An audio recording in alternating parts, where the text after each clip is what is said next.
সরকারি হাসপাতালের চিকিৎসকদের প্রাইভেট প্র্যাকটিসে কড়া স্বাস্থ্য দফতর একগুচ্ছ নির্দেশিকা দেওয়া হয়েছে, যেখানে বলা হয়েছে সরকারি হাসপাতালে রোগী ভর্তি বা ডিউটি থাকলে কোনো বেসরকারি হাসপাতালে নিজেদের তত্ত্বাবধানে রোগী ভর্তি নয়।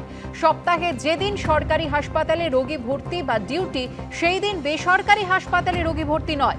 সরকারি হাসপাতালের চিকিৎসকদের প্রাইভেট প্র্যাকটিসে কড়া নির্দেশ দিয়েছে স্বাস্থ্য দফতর। যেদিন সরকারি হাসপাতালে রোগী ভর্তি বা ডিউটি থাকবে, সেদিনের পর আরও দুদিন বেসরকারি হাসপাতালে নিজেদের তত্ত্বাবধানে রোগী ভর্তি করা যাবে না, এমনটাই কড়া নির্দেশ দিয়েছে স্বাস্থ্য দপ্তর। প্র্যাকটিক্যালি সপ্তাহে কিন্তু কোনোদিনই আর ফাঁকা থাকে না যেদিন তারা প্রাইভেট প্র্যাকটিস করতে পারবে।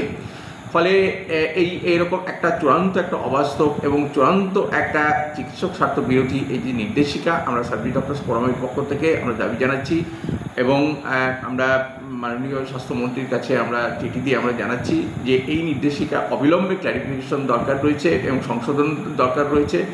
আজকে চিকিৎসকদের এই যে প্রাইভেট প্র্যাকটিস করার যে নৈতিক অধিকার, তার সুনির্দিষ্ট যে ডিউটি আওয়ার্স রয়েছে অ্যাডমিশন ডে সমেত, সেইটাকে বাদ দিয়ে বাকি সময় তার যে প্রাইভেট প্র্যাকটিস করার অধিকার রয়েছে, তার জন্য তার এনপিএ কেটে নেওয়া হচ্ছে। সেই সময়ে কিন্তু হস্তক্ষেপ করা যাবে না বা তাদের আজকে প্রাইভেট প্র্যাকটিস করার অধিকার কিন্তু খর্ব করা যাবে না, এই দাবি আমরা জানাচ্ছি।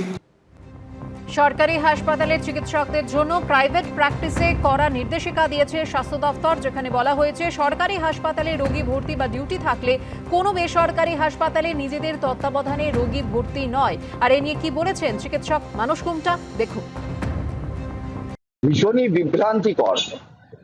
তার কারণ যে এই মেডিকেল এডুকেশন সার্ভিসে যারা আছে, যারা শিক্ষক চিকিৎসক, তাদের একটা অধিকার 2006 সাল থেকে তারা এনজয় করে। সেটা হচ্ছে তাদের ডিউটি আওয়ার্সের পরে, যেটা 9টা থেকে 4টে সাধারণভাবে তাদের ডিউটি আওয়ার্স, সেই ডিউটি আওয়ার্সের আগে কিংবা পরে তারা প্র্যাকটিস করবার অধিকারী।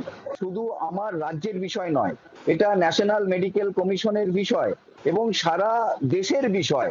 ফলে সেখান থেকে হঠাৎ করে এরকম একটা অর্ডার বার করা যে অ্যাডমিশন ডের দিন প্র্যাকটিস করতে পারবে না, এটা তো এক্সপেক্টেড, কেউ করে না। আবার 72 ঘন্টা অ্যাডমিশন ডের পরেও সে প্র্যাকটিস করতে পারবে না, এইটা একটা বিভ্রান্তিকর অর্ডার। এরকম অর্ডার কি বার করা যায়? স্বাস্থ্য দপ্তরের নির্দেশ নিয়ে কি বলছেন দিলীপ ঘোষ, দেখুন। সরকারি ডাক্তারদের প্রাইভেট প্র্যাকটিস, সরকারি স্কুলের মাস্টারদের প্রাইভেট টিউশন, এটা পশ্চিমবাংলায় একটা সাধারণ ব্যাপার। আর সেই জন্য স্কুলের পড়াশোনা আর হসপিটাল চিকিৎসা ভালো হয় না। তো তাকে সুবিধা দিচ্ছে সরকার, সেই অনুযায়ী সেবা দেওয়া উচিত। তাদের বিভিন্ন নার্সিংহোমে ইন্টারেস্ট বেশি থাকে, হসপিটালের সময় না দিয়ে নার্সিংহোমে বেশি সময় দেয়, এই কমপ্লেন বারবার এসেছে। তো সেটা ডিসিপ্লিনের মধ্যে থাকা উচিত। সরকার সেটাকে জোর দিচ্ছে আস্তে আস্তে, যাতে মানুষ পরিষেবা পায়। এবিপি আনন্দ এগিয়ে থাকে, এগিয়ে রাখে।